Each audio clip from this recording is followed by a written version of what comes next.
Okay. Okay, so could you start off by introducing yourself? Yes. Hi, my name is Madison DeSilvio. I am known on Instagram as Obsessively Strong.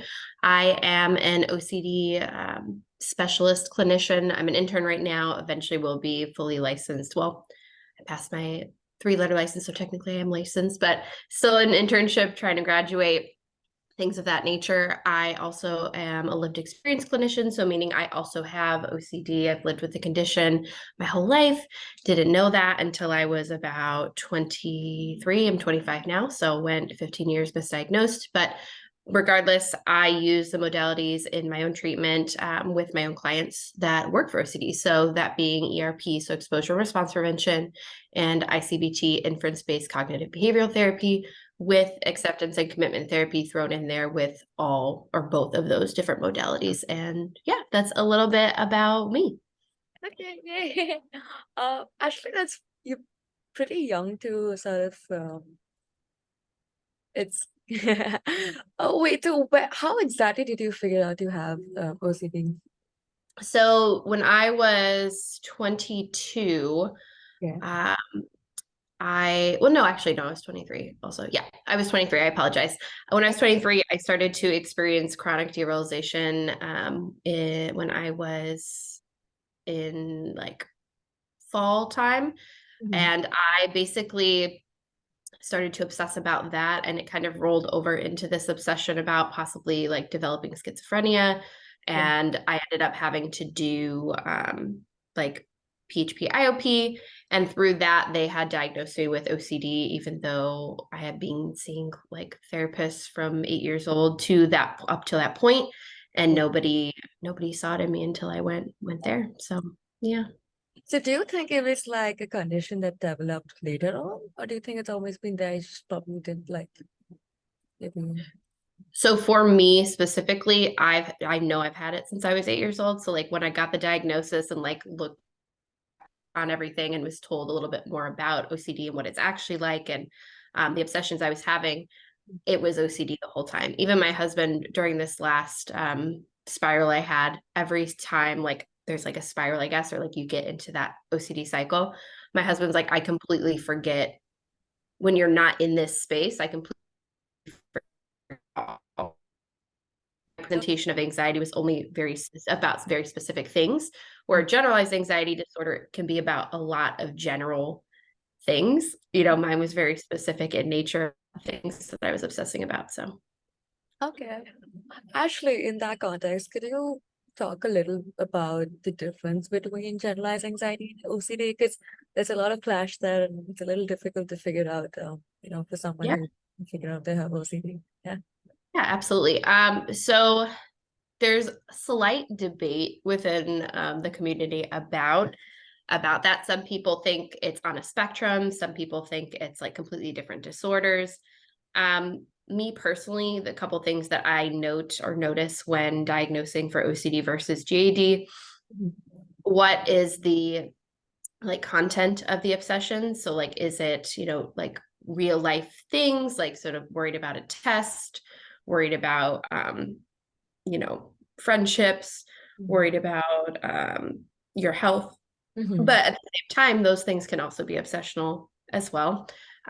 So if the things are more related to um, longer lasting content in terms of like, people with OCD also develop like, yeah, they have psychosis OCD, they have, there can be health OCD, relationship OCD, pedophilia OCD, hit and run OCD.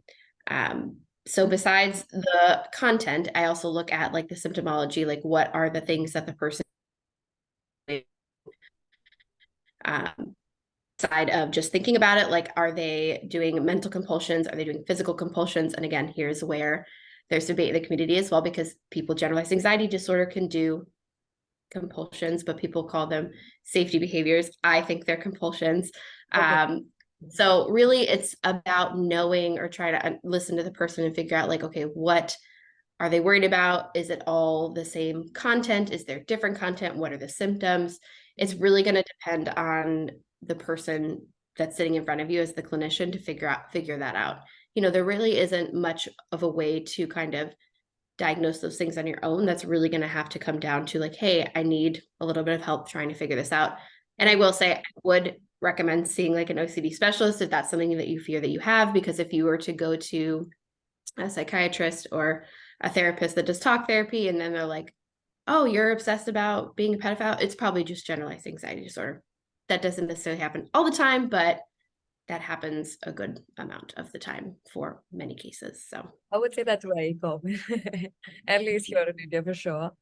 mhm. Could you talk a little bit about relationship OCD and all of those types as well? Yeah. Yeah, absolutely. So with OCD, there are multiple different themes that people can have. So you asked specifically about relationship OCD, so I'll go there first. So relationship OCD is the fear of either not loving your partner not loving you. Mhm. Um, and relationship OCD can also go with friendships as well. So it doesn't have to necessarily be romantic relationships, but you can be obsessed about like, do I have a good friend, or do I like my friends, or like do they hate me, things of that nature. Mhm. So when you're obsessed about that, a lot of the time the brain will ruminate or try and check. So there's been things with people that have relationship OCD where they will constantly ask their partner, like, do you think that I love you? Or like, do you love me? Or they'll take online tests, like, how do you know you love your partner? Mhm. Um, they will mentally check. So like if they give their partner a kiss, they will check to see how they feel while Okay. giving them. It's like, do I love them? Do I feel any love for them? They'll think about past experiences that they've had with their partner and like, okay, was that actually a good experience? Did I actually like that experience? There will be compulsive avoidance. So avoidance being like avoiding other people or men that they might find attractive, because in their brain, like if I'm attracted to somebody else, then that means I might not love my partner because I'm attracted to them, or like I'm cheating on them if I like somebody else. They'll avoid talking to male friends, male Mhm. colleagues, even like putting their eyes like to the ground while they walk outside because Mhm. they don't want to look at somebody else and get triggered. Those are just a few of those compulsions for that. So so I'm going to say like that's kind of the compulsive nature of that theme, but at the same time, like you can see those exact behaviors roll over into other obsessions too. So for Mhm. example, if we're talking about pedophilia OCD, Mhm. same idea with the checking, right? If you give your kid a hug, Mhm. your brain might go, okay, well, check to make sure you're not sexually attracted to your kid, Okay. and there's a checking behavior. Or like, when you're out in public, avoid like looking at children, avoid movies with kids in them. The asking people if you feel comfortable and safe enough, because pedophilia OCD is one of the more taboo related themes, so people don't necessarily feel as comfortable. And reminder, pedophilia OCD basically means like being afraid that you could be a pedophile, which again, with OCD, all of these fears are terrifying to people. Like it's completely the opposite of their values and what they want. Mhm. So for them to share that person must be really like they must really think that person is helpful for them, or like feel comfortable with that person. But for all of these different obsessions, the compulsions can be very similar, just in a different way. Like instead of like checking if you feel love feelings for your partner, you're making sure you don't feel sexual feelings for a child. So it's the same similar compulsions, just in a different manner. So that's why the saying often comes up like OCD is OCD, Mhm. because the obsessions might be a little bit different, but the idea is all the same, if that makes Okay. sense. No, that totally makes sense. Totally right. Mhm. To be fair, I don't know why, but it feels like it's coming from a place of empathy, though, even like, these compulsions. Like, Mhm. you don't want to hurt the other person. So Mhm. so, actually, particularly with the relationship one, if do you see like a connection between that and attachment styles? Because it sounds a lot like um, someone with OCD would naturally have an anxious attachment style or something like that. So I'd have to check on if there's like actual research about this, but this kind of goes into a little bit into the second modality, so ICBT. Hmm. So in ICBT, we believe that there are inferences that we create throughout the experiences that we've had throughout our life. So what I mean by that in terms of what you're asking, it's not necessarily going to reflect like attachment styles, my answer to your question, but ICBT goes into the idea that like those inferences create our narrative to make our OCD feel justified. So what I mean by that, say you have a relationship OCD, and throughout your childhood, your parents ended up like always fighting, and they like, unhappy in their marriage, and they like were, they ended up getting a divorce, right? Mm-hmm. We've made an inference now as an adult that if I don't love my partner and if I'm unhappy, that means that I like, or if I'm unhappy, that means I don't love my partner and I'm going to like have a hard, difficult life like my parents did from that personal experience. So I don't know if that necessarily goes into like attachment style, but there's like inferences that we create that make it so that makes it our OCD feel justified in what we're doing, if that makes sense. So I don't know. I have to look into the actual attachment style theories about that, but that's kind of where my mind went when you asked that question. Okay, no, it perfectly answers that. Do you naturally struggle with self-esteem then in that case? So a lot of people with OCD definitely struggle with self-esteem. The main reason for that being because most of OCD's obsessions are taboo in nature. So what I mean by that, like if you have like sexual intrusive thoughts, like meaning ones about like family members or friends, you could have ones about animals, you could have ones about children, relationship OCD, hit and run OCD, harm OCD. So the fear of like hurting somebody else or yourself. Like there's a lot of shame in these thoughts. And when you're bombarded day in and day out with these very awful, intrusive, obsessional doubts and like difficult, not just feelings either. You can have images as like intrusive, you can have feelings as intrusive, sensations as intrusive. When you get those things, like it's very hard to believe that you can be a good person or that you are a good person when all day long your brain is just bombarded with these awful intrusive thoughts. So it can be very difficult for someone to feel like that they are a good person, or they can have good self-esteem because your brain is just bombarding you with crap all day long. I get it. Oh, wait, do you actually deep down believe them? So each individual person with OCD is different. There's a level of insight that some people with OCD have and some people don't. My personal belief, I do think deep down, everyone that has OCD really knows that that's not the case. Okay. Again, in ICBT modality, the farther you get within the treatment of that modality, there's like a moment that we practice, like right when you get like a trigger, right before the doubt. So what I mean by trigger, like if you have relationship OCD, like, and your partner comes to you and is like, "Oh, I love you," and that triggers you because usually you get the obsessional doubt. Well, like, what if I don't love you back?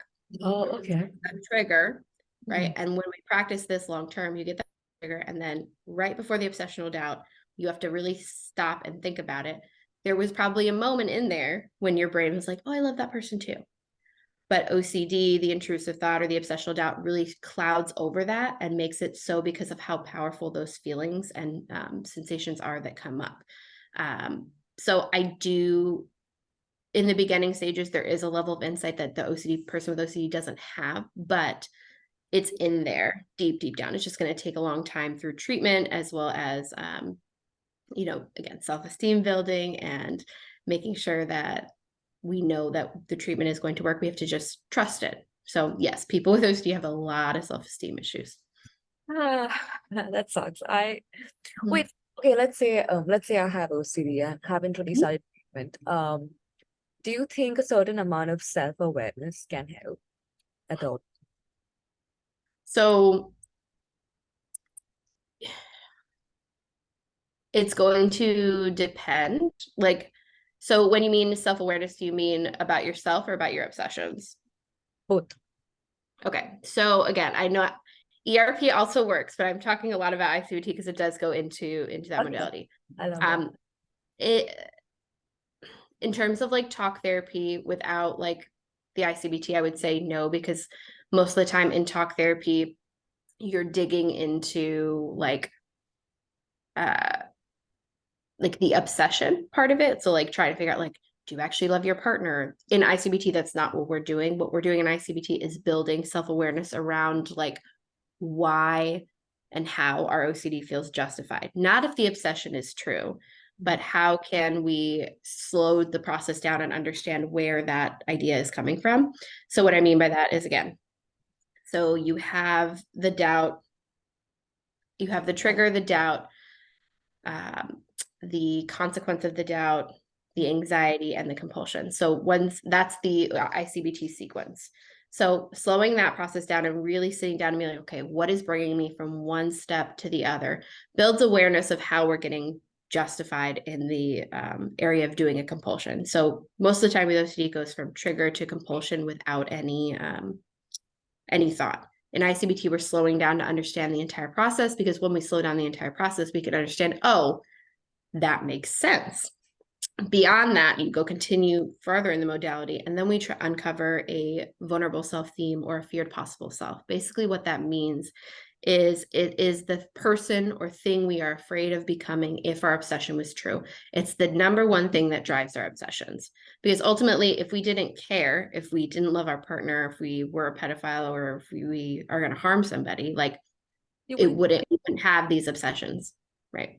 So when you build on that and when you uncover like what you're truly afraid of, we then go in the other direction of, okay, well, let's notice things in our everyday life that make you that person, not within the obsession, but like say somebody has the vulnerable self theme of being negligent or being like afraid that they're like going to do harm somehow.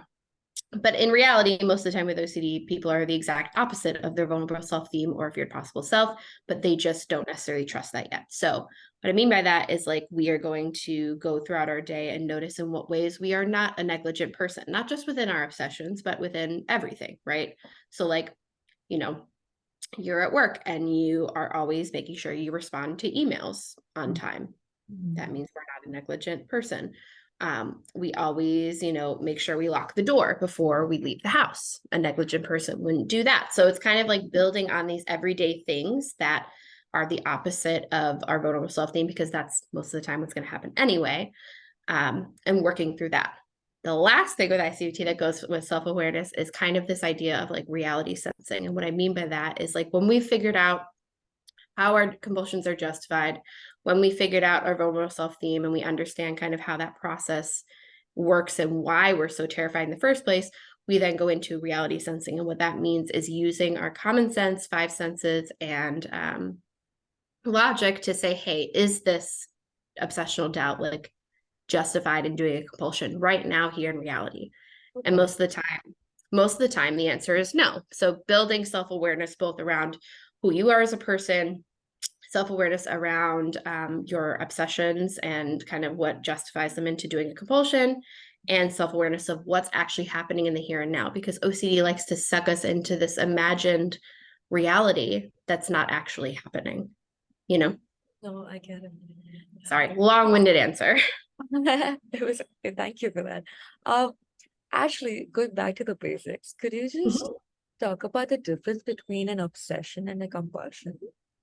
Yes, absolutely, absolutely. So an obsession is something that we are afraid of. So we can take, I don't want to just always use relationship OCD, so let's use something else. It's okay, so like, go ahead.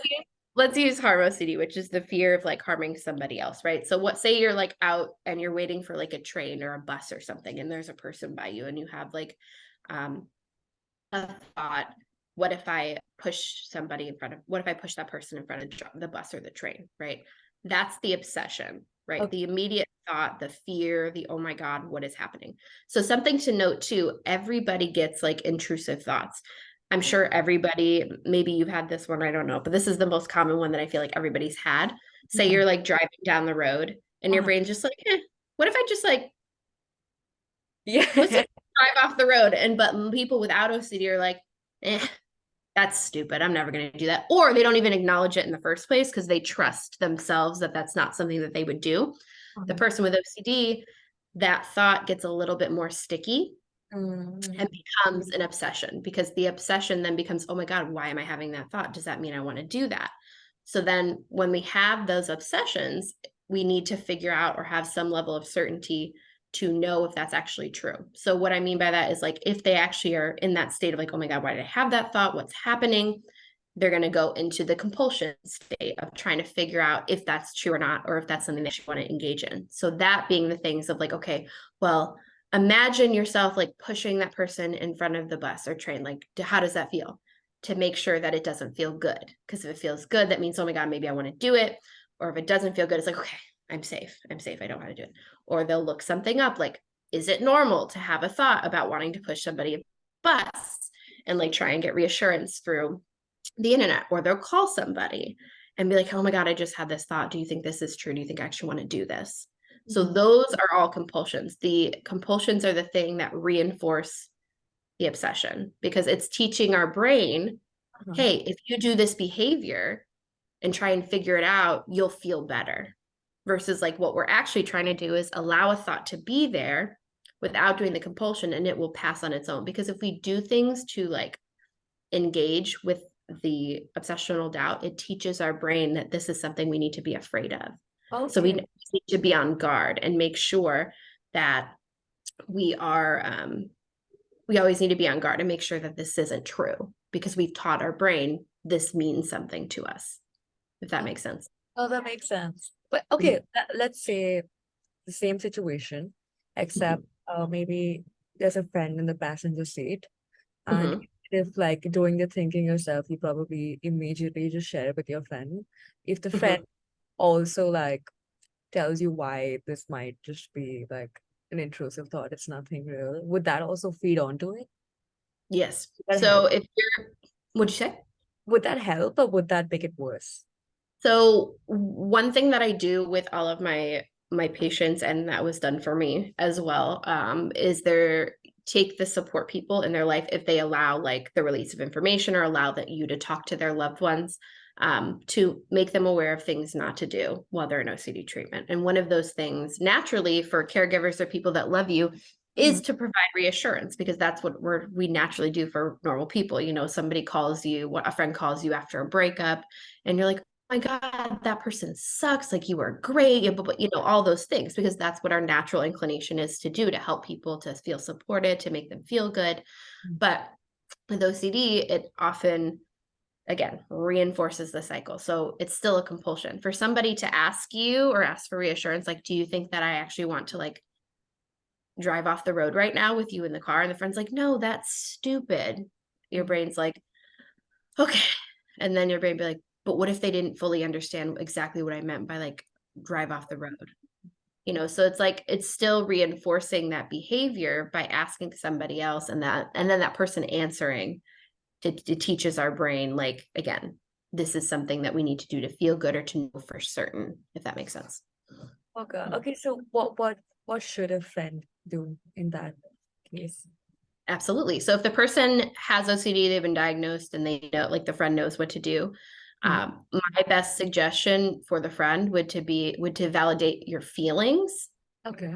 but not validate feelings, remind them of tools, and let them know, like, you know, I can't answer the question. So what I mean by that, say the friend asks, do you think I want to drive off the road right now? Like, that sounds like a really scary thought, and I'm sorry that that's happening for you.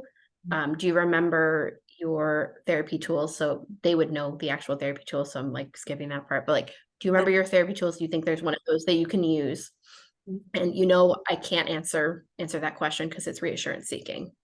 You know, so very understanding of like validating, reminding them of the tools that they have and reminding them why they can't answer. So it's still being supportive, because we never want to like tell somebody with OCD like, or just ignore them or like not answer. That's not really that helpful, but it's more helpful to provide support and remind them of the tools that they already have.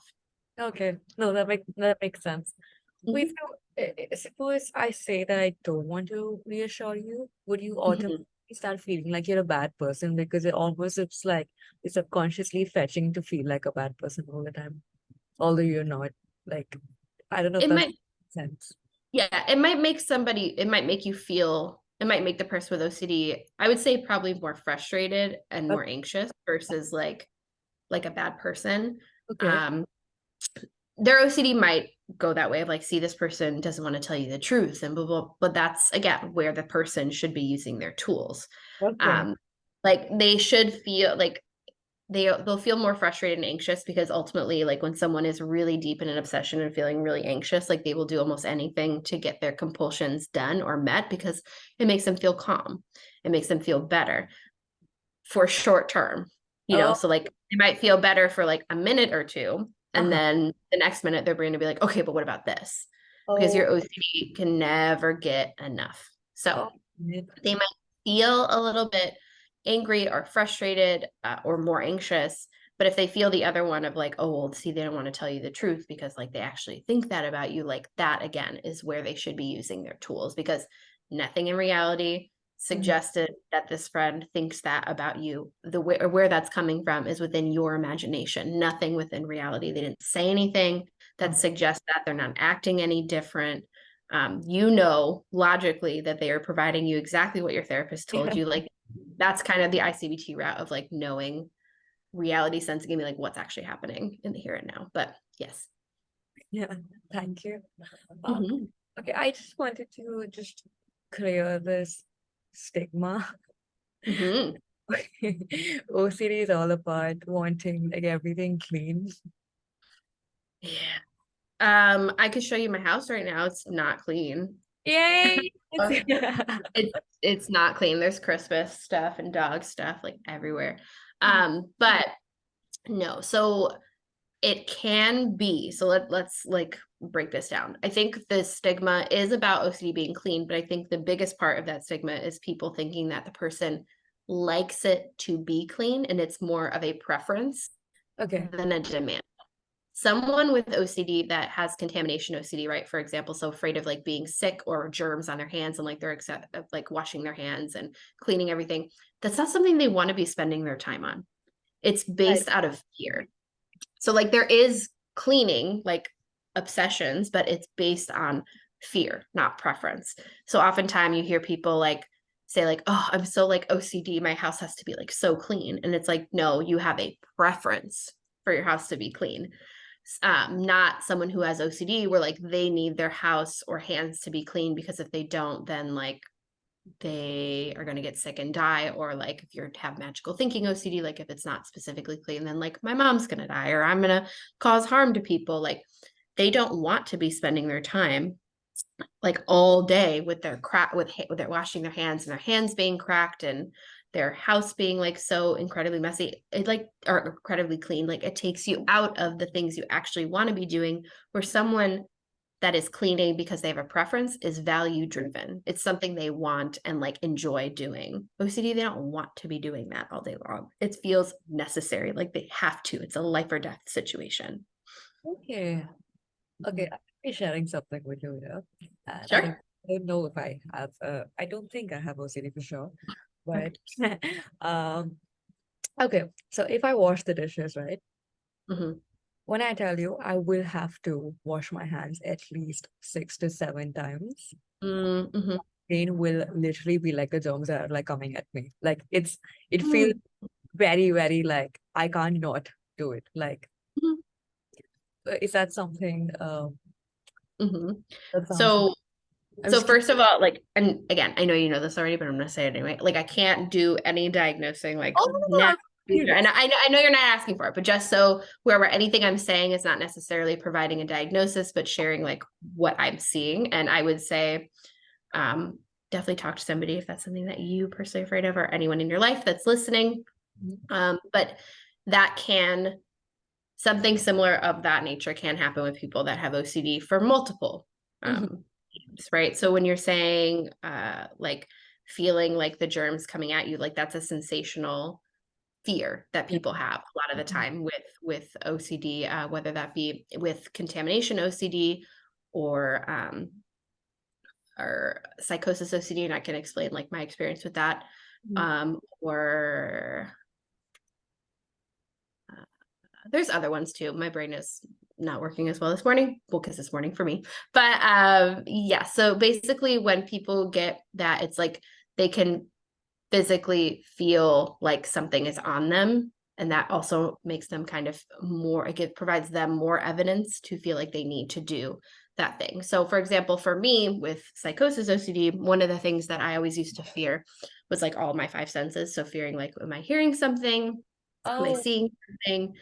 Do my feelings, like always looking for hallucination type thing. So I would constantly feel like little things on my arm or hands or things of that nature, right? But actually what's really happening is like when our brain is so like engulfed in like a certain thing, mhm. especially fear related, it's going to look for that thing all the time. Right. So sensations or experiences that I was afraid of. So like hearing things, seeing things, feeling things, because hallucinations can be within all five senses. It was going to look for that and it was going to let me know, like, hey, did you feel that thing? Do you think that's a hallucination? So similar with you with like maybe the sink and the germs, it's like we know that we just touched all these dirty things. So your brain's gonna be like, okay, but like make sure you don't feel anything else, like make sure it's clean, It's you convenient. know. So it kind of goes in that nature. Again, it's not an hallucination, it's not a delusion or things like that. It's actually just our brain being overprotective of things we probably wouldn't even notice later on. Like I'm sure now that I'm not obsessed, I probably still feel like little hairs or like little things on my skin, but I don't even notice it because my brain doesn't register that anymore as something to be afraid of, if that Oh, makes sense. that's amazing. Mhm. Wait, so how, can you tell me like this, the difference between this and schizophrenia a little bit? Did you, the difference between OCD and schizophrenia? Oh yeah, in this context, Okay, about yes. hallucinations, yeah. Absolutely. So people that have schizophrenia, one of the biggest indicators, especially if it's a first episode, which is what I was afraid of, they don't question if those things that are happening to them are real, Oh, right? So like for okay. me, with my OCD, like it was always constantly like, okay, where is that coming from? Like am I actually hearing that? Like, or is it a hallucination? Like, do I actually feel things on my skin as if like I believe that there's like bugs crawling on my skin? Whereas for actual psychosis and schizophrenia related things, like they will say like, no, I'm hearing voices, like I'm hearing somebody, or like I actually see bugs or feel bugs crawling on my skin or believe that they're like under their skin. For me, even though this is where OCD I feel like can get very confusing for people that don't have it, because like as I was obsessing, I know I'm like, I'm not hallucinating, but my brain just couldn't let go of that possibility.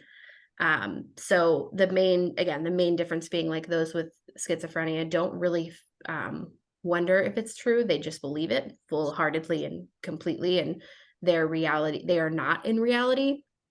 Where with OCD, you are in reality, but you're also being sucked into like this imaginative reality. You're still connected to reality, but there's other components that are bringing you into this like imagined reality. And you have some level of awareness of the fact that this is most likely an obsession, but you are absolutely terrified of that possibility. Okay, okay, that makes sense. Could you talk a little bit about response prevention? Absolutely. I know I spend a lot of time with ICBT. Both have been great. Okay. Exposure response prevention is basically exposing yourself to your fears and responding without doing compulsions. So, for example, we'll take the like push. What if I push somebody in front of a bus? So, an exposure, Mhm. someone that has harm OCD and have had those fears, they might be like avoiding taking the bus now, or like avoiding being around like people they don't know, because then they won't have those triggers or they won't have those intrusive thoughts. So, an exposure might be, okay, we're going to go and ride the bus. Mhm. So they get to the bus, purposefully going to the bus because they know that those things will elicit those fears, especially if there's other people around that they could potentially push. So they have that intrusive thought of like, what if I push somebody in front of a bus? And then they are supposed to respond by using the tools that we provide and not do compulsion. So instead of calling somebody and checking, instead of mentally like thinking about doing that and like checking if we actually feel that way or not, or like looking things up, we would probably use a non-engagement response. And a non-engagement response is just a quick like response that we'd give our OCD that kind of shuts it down. So like the one common one that most of the time people use is like maybe, maybe not. Okay. So like if I want to throw that person in front of a bus, maybe, maybe not. And then they just kind of refocus on their energy and attention on what they're doing. Okay. Again, it's going to come back. It's not going to just go away just because you say it the one time. Because OCD is persistent, so you have to be as persistent as the OCD is. So you might have to say that same phrase every time it comes in. But the main part of response prevention is to respond in a way that's not compulsive. So respond differently than you have been. That's kind of made the OCD worse. that sounds difficult though. Sounds like breaking a pattern. It sounds really difficult. Definitely is difficult. But with ERP, something to note for anyone that's listening, it's not like, if that's your biggest fear is like going on the bus, it's not going to be like, okay, Mhm. first day, you're going to go to the button. No. So like a first exposure might be something along the lines of like writing out that experience that first time that you like went to the bus and had that thought, or watching like serial killer movies, or cooking with knives, or whatever it may be. So like there's a slower buildup to the thing that we fear the most to kind of build up our confidence and see and know that we can handle these difficult experiences.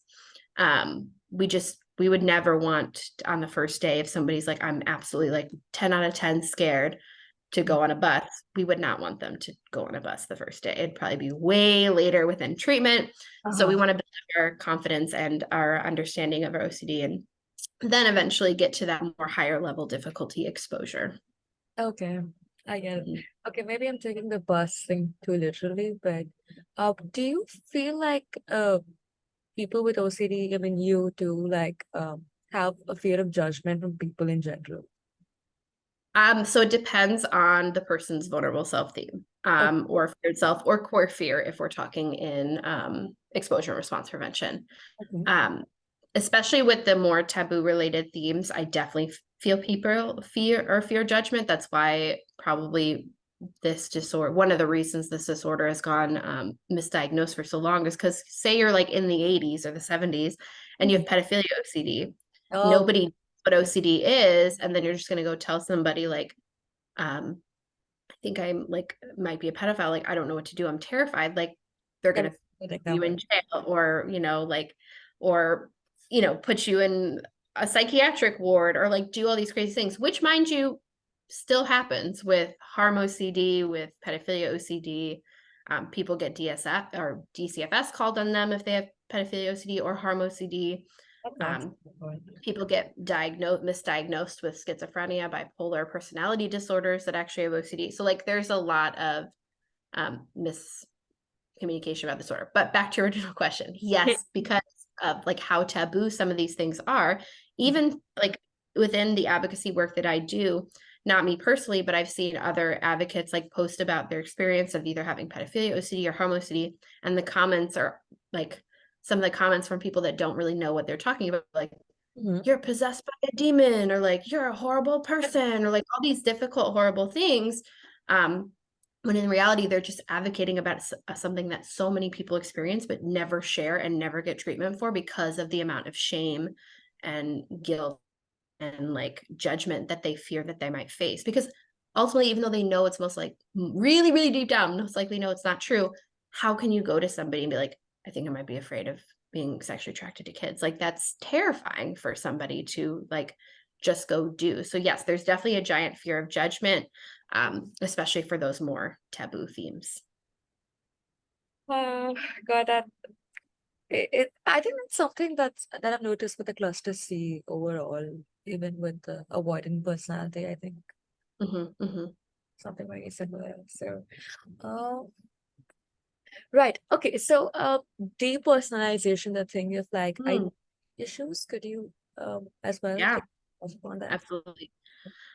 Ugh, that is like my least favorite anxiety, OCD, trauma symptom. So basically, derealization and depersonalization are feeling the feeling of not being attached to your body, not feeling attached to reality, and it can cause visual symptoms. It can cause issues with time. So feeling like time is either too fast or too slow. It can make you feel emotionally numb, like you can't feel anything, you can't cry. Um, you can, but a lot of the time too, it gets so to the point that you can't cry. When you look in the mirror, like you know that it's you, but it doesn't look like you. Um, memories and things of yours don't feel real to you either. It just is like this awful and all-encompassing, like nothing feels real. Okay. And again, as terrifying as all that sounds, basically what's happening in your brain is your brain is trying to protect you from really difficult emotions and experiences by shutting you off. So a lot of people can't, everybody can experience this, and probably has in their life, but haven't even noticed that it's a thing. So for example, you hear oftentimes like people being in like really terrifying situations, like maybe they're at the top floor of a building and there's like a fire and the floors below them, but they like, didn't cry. They just were like able to get out. Like no problem. They like their instincts were like, we're just gonna go. Most likely in that experience, their brain probably started to derealize because you can't really, emotionally be able to get out of a building when you're like crying and terrifying and all those things. So it happens in survival situations. It happens in but the thing with most people after that experience, it just kind of passes. For those with OCD, anxiety, and trauma, those feelings can be long lasting. One, because of for OCD, for two reasons, I would say. One, because of how terrified they constantly are. Their adrenaline is always on high. Two, they can become obsessed with that sensation in general. So that was one of my things too with derealization or DPDR. I became obsessed with getting stuck in that feeling forever. So being stuck for that long period of time. So doing obsessions and compulsions and giving attention to it. And then for trauma, people that have not fully processed or been able to work through their trauma are like kind of living in that state of trauma every day. So their brain is going to also make sure that they can live and function and survive. If that means derealization, that means derealization or depersonalization. So Okay, that sucks. Do you think maybe working on your trauma helps with OCD in general? it definitely can. I think that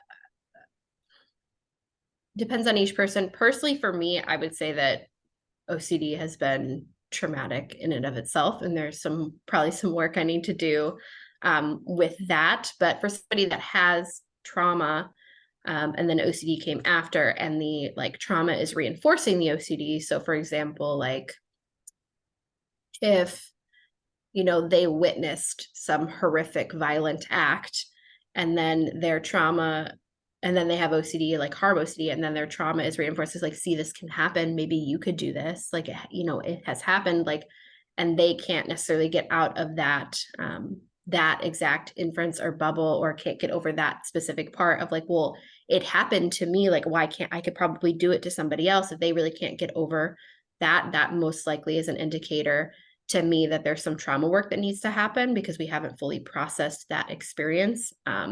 If there's like this really hell-bent idea or feeling on that one event being related to your OCD, definitely working on and working through that trauma, I think can help lessen the load of the inferences or reasons why OCD might be latching so hard. So I definitely think that it can help for sure. Okay. God, you know so much. It's okay. It's cool. Just have two more questions before we end this. Yeah, absolutely. This is something maybe I've noticed. Even with a friend that was diagnosed with OCD. Um, how do I put this? Okay, do you feel like you want to be perfect, like this level of perfectionism that I'm not people with OCD? I don't know if that's a thing. I've just seen it. That's all. Yeah, absolutely. So there is both perfectionism, OCD, Oh, okay. and there's obsessive compulsive personality disorder. Oh, So the difference between the two is OCD or perfectionism. OCD is ego dystonic, so meaning it goes against our values. It's not something we truly want.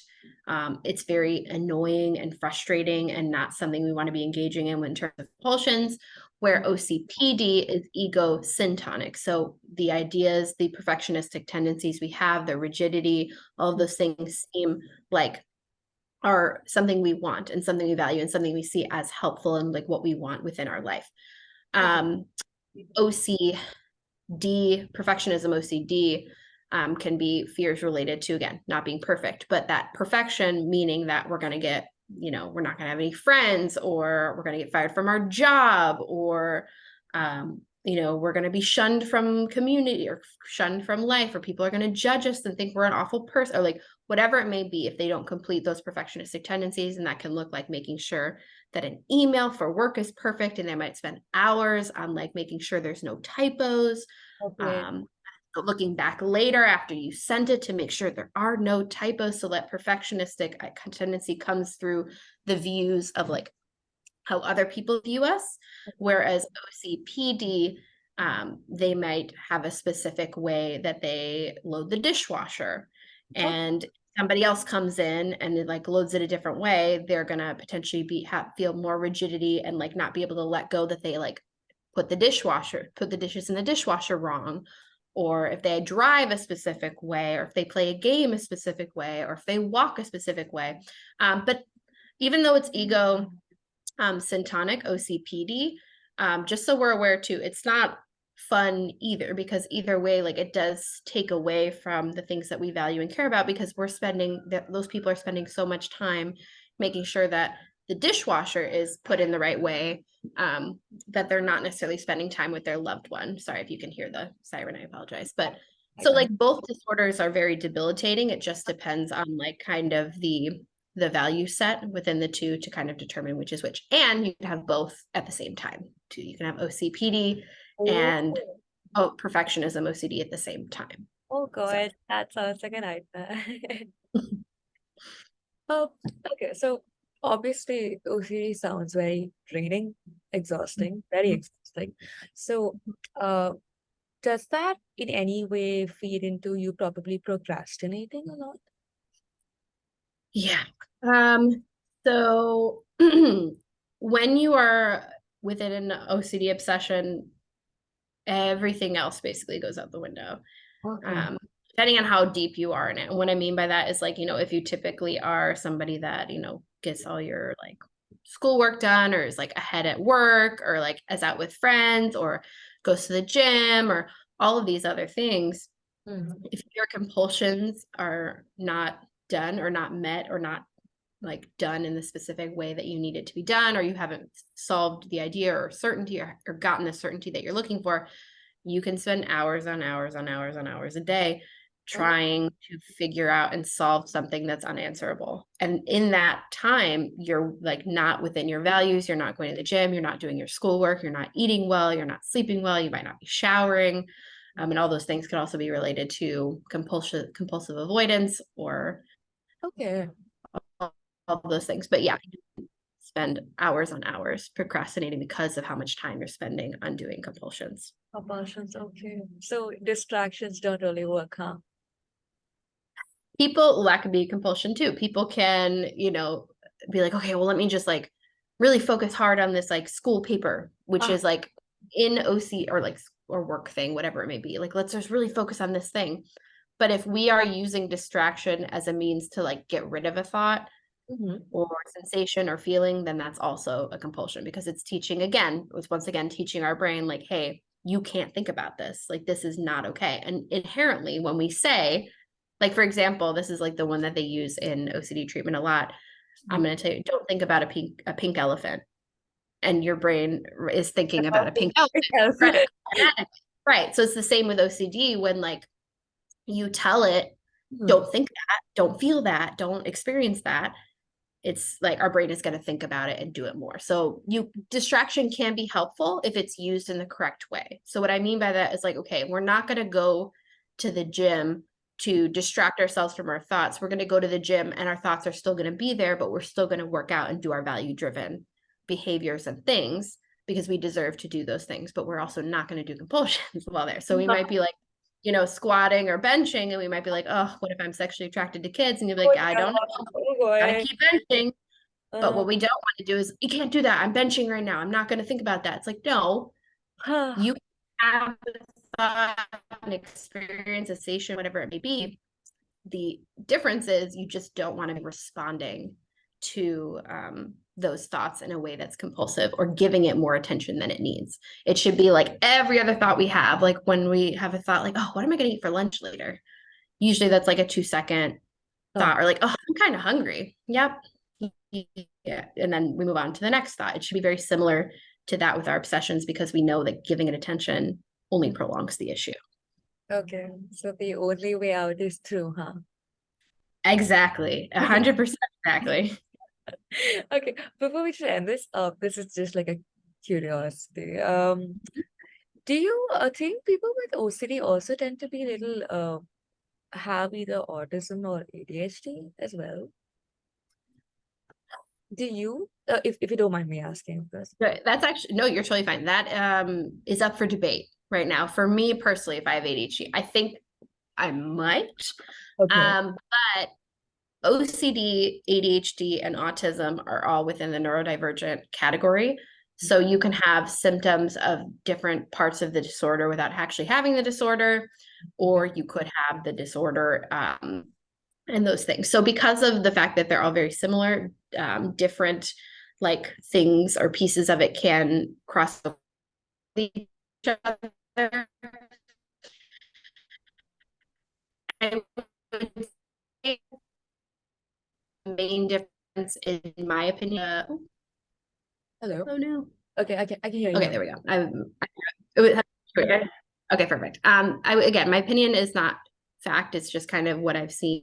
I would say like the main difference, if you're like not sure if you have ADHD or OCD, and again, you could have both, Okay. is OCD, like both of the person's brains run a million miles a minute. The person with OCD, those running of that, like running in your head, or like that hive mind or bees in our head, or whatever someone describes it to be, is based on fear, where ADHD is based on like dopamine and satisfaction and trying to like feel happy and like enjoy things. So like we're both obsessing about something Right, potentially, right. but the person with OCD is obsessing based off of fear, where the person with ADHD is obsessing based off of like enjoyment and dopamine thing. Again, both very debilitating, because either way, we still can't get off of a certain topic and go into the things that we actually need to do in life, or like pay attention to our loved ones or our values. They're just kind of driven a little bit differently. But again, you can have both of those at the same time, which I kind of think might be the case for me, but we're Uh, not there yet. uh, that sucks. But good luck on that. Yep. And I just want to say what you're doing is truly incredible. Thank you. It's truly incredible, and I can't wait for you to be a counselor too. And if you do ever like start like one-on-one sessions, let me know and I'll like market you here. So if you do have any online clients or something, we'll help you out with that for sure. Okay, perfect. I appreciate again giving me the space to talk about it, because I think, again, even though I say all the time, it's the best time to have OCD. Not that anyone will want OCD, but it's the best time because of like, advocacy work that's going on, the amount of research that's going on, the amount of clinicians that are being more trained. I mean, even in my own grad program, every chance I get, I'm telling my colleagues about it, because again, if I could be a reason that they know about it and then therefore don't, send their client to jail or call DCFS on them, or send them to someone that actually does know how to treat them, like that means the world to me. So again, any opportunity for me to speak on it and share and make sure that people out there don't have to go 15 plus years like me Oh, 1 second. to isn't true. They deserve. Oh, is my okay, Good. yeah. Okay, perfect. Oh, anyways, thank you. I hope you have a lovely day. Thank you for waking up early in the morning for this. It's And that early. and I will let you know All once right. it's Thank yeah, cool. Bye. Bye.